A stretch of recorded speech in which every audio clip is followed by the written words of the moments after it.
పెద్ద పెద్ద గ్రూప్ అది.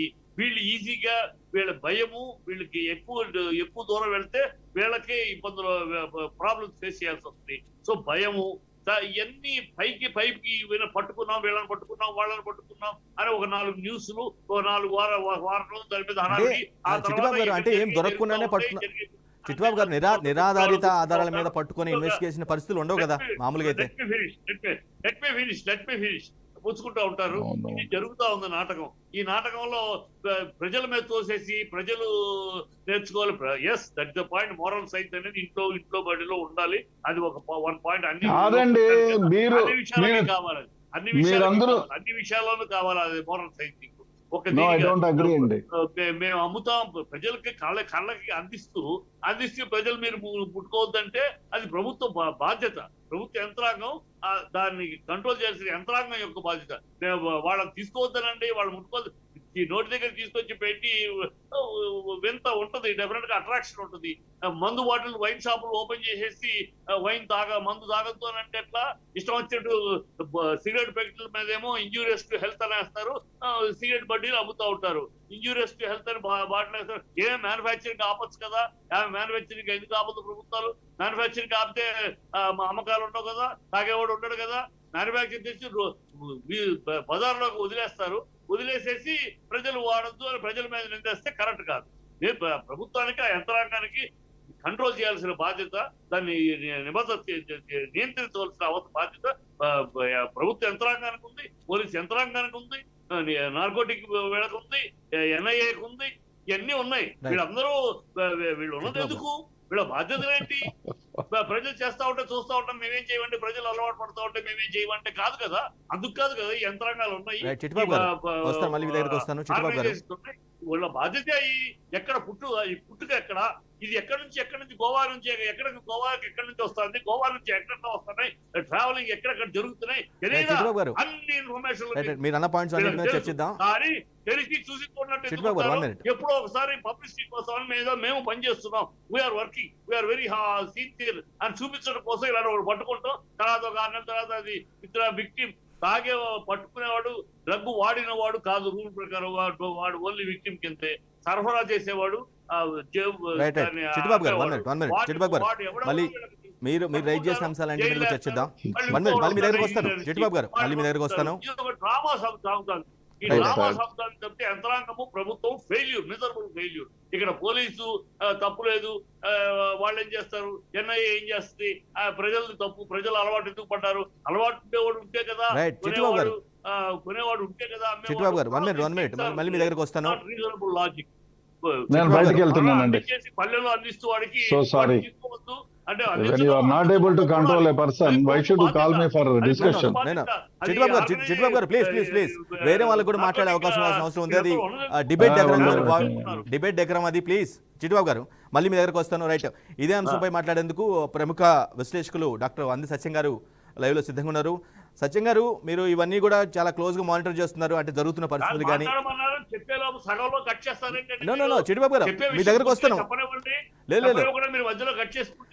చిట్టిబాబు గారు లేదండి, మీ దగ్గరకు వస్తాను, మళ్ళీ వస్తాను.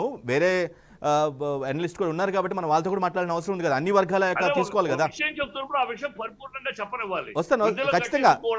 మీరు ఖచ్చితంగా మాట్లాడండి. Just 1 minute. సత్యం గారు, రైట్, మీరు ఏ విధంగా చూస్తారు? మీరు ఇలాంటి పరిస్థితుల్ని చాలా రోజులుగా చూస్తున్నారు. ఎప్పటికప్పుడు వస్తున్న ఏ గవర్నమెంట్ వచ్చినప్పటికి కూడా చాలా స్పష్టంగా మేము డ్రగ్స్ లేకుండా చేసేస్తాం, నియంత్రిస్తాం, ఎటువంటి అసలు యువత దగ్గర డ్రగ్స్ లేకుండా చేస్తామని చాలా స్ట్రాంగ్గా చెప్తున్న పరిస్థితి. కానీ రిపీటెడ్గా అదే మోడ్ మళ్ళీ రిపీట్ అవుతుంది. అంటే ఎక్కడొక్కడ దొరకటం కానీ, మళ్ళీ పట్టుబట్టం కానీ, ఆ విధంగా ఎక్కడ ల్యాబ్స్ ఉందంటారు, లోపం ఉందంటారు? సత్యంగా ఒకటండి, మనం సమస్య మూలాలు వాటిని వెతకకుండా పరిష్కారమే ఆలోచిస్తే, ఎంతసేపు పోలీస్ అయినా, లేకపోతే ఎన్ఐఏ అయినా, లేకపోతే నార్కోటిక్ డిపార్ట్మెంట్ అయినా, ఇవన్నీ పరిష్కారానికి ఎంచుకున్నటువంటి టూల్స్.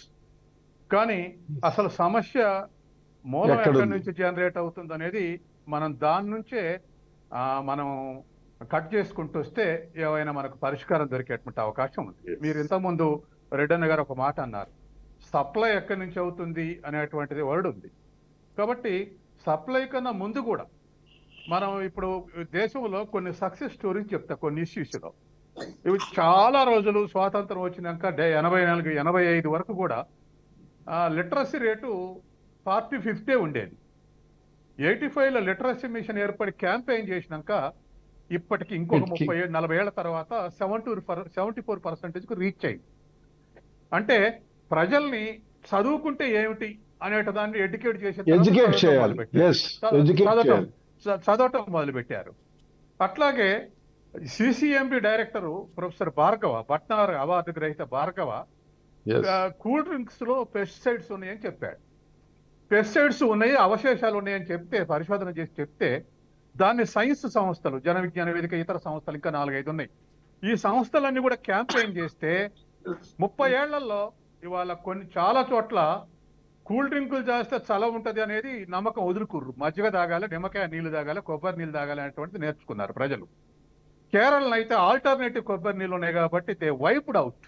అసలు కూల్ డ్రింకుల కంపెనీలు ఎత్తేసుకొని పోయారు, ఆడ ఆల్టర్నేటివ్ ఉన్నది కాబట్టి. మిగతా Yes. చోట్ల కన్జంప్షన్ చాలా తగ్గింది ఈ క్యాంపెయిన్ తోటి. అంటే ప్రజల్ని Yes. మనం ఎడ్యుకేట్ చేసుకుంటే, చేయాలి. Yes. ప్రజల్లోకి వెళితే వాళ్ళు ఎడ్యుకేట్ అయితే అప్పుడు మొదలవుతుంది ఆలోచన. అది ప్రభుత్వ బాధ్యత, సంస్థల బాధ్యత. నెగిటివ్ ఆలోచన మొదలవుతుంది. అది ఈ 2 పనులు కూడా ప్రభుత్వం ఉంటే ఇనిషియేషన్ చేసింది, వాలంటరీ ఆర్గనైజేషన్స్ కూడా దాన్ని అందుకున్నాయి. ఇట్లా ఇంకొక 3-4 సక్సెస్ స్టోరీస్ ఉన్నాయి. ఇట్లా దేశంలో ఇటువంటి విషయాల్ని ఎరాడికేట్ చేస్తూ వస్తున్నారు. అట్లాగే గతంలో తెలంగాణలో ప్రతి వారం ఈ చేతబడి హత్య జరిగేది. ఇప్పుడు అది 3 నెలలకొకటో 4 నెలలకొకటో జరుగుతున్నాయి. ఎందుకని ఇంత ఎరాడికేషన్ వచ్చింది? చాలా మంది సమరం లాంటి వాళ్ళు, ఇళ్ల రామసుబ్బారెడ్డి లాంటి వాళ్ళు, ఇతర హేతువాద సంఘాల వాళ్ళు, ఇతర సైన్స్ సంస్థలన్నీ కూడా చేతబడులన్నీ లేవు ఇగో అని చెప్పేసి మెజిషియన్స్ ని, తర్వాత హిప్నాటిస్టులు తీసుకెళ్లి ప్రదర్శనలు చేసి 30 ఏళ్ళు కృషి చేస్తే ఇప్పుడు చేతబడి నమ్మేవాళ్ళు, చేతబడి పేరు మీద హత్యలు చేసేవాళ్ళు పలసపడ్డాయి, చాలా పలసపడ్డాయి. ఇగో ఈ విధంగా కొన్ని సమస్యలను రూట్ అవుట్ చేసిన దాంట్లో ఈ 3 కూడా నేను ఒక 40 years నుంచి దీంట్లో పనిచేస్తున్నా.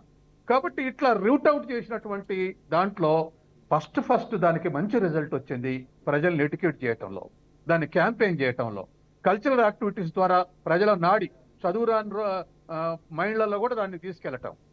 Yes. ఇప్పుడు ఇది కూడా ఇప్పుడు మనం Yes. ఎదుర్కొంటున్నటువంటి ఈ ప్రాబ్లం, Narcotic. ఈ డ్రగ్స్ విషయంలో కూడా ఇది ఇంతకుముందు మన రెడ్డి గారు చెప్పారు ఏమిటి, మన ఈ ఎయిడ్స్ విషయంలో ప్రభుత్వమే ఎక్కువ క్యాంపెయిన్ చేసింది స్వచ్ఛంద సంఘాల కన్నా. అయినా Yes. దానికి కూడా ఒక పరిష్కారం దొరికింది. ఇవాళ మన కళ్ళ ముందు 4 రిజల్ట్స్ ఉన్నాయి. అది కొన్ని 90%, కొన్ని 50%, కొన్ని 60% సక్సెస్ రేట్ ఉండొచ్చు కాక, కానీ ఆ దిశగా ప్రయాణం చేస్తా ఉన్నాయి. కాబట్టి దీని విషయంలో కూడా మనం Yes. సత్యం గారు. ఎందుకు ఈ డ్రగ్స్ వల్ల ప్రమాదం ఏందో. సత్యం గారు, అదే పిల్లల్ని ఎడ్యుకేట్ చేయటం ఎంత ఇంపార్టెంటో సేమ్ అదే ప్రాస్పెక్ట్లో అది సామాన్య జనానికి దగ్గర చేరుకున్న ప్రమాదకరత డ్రగ్స్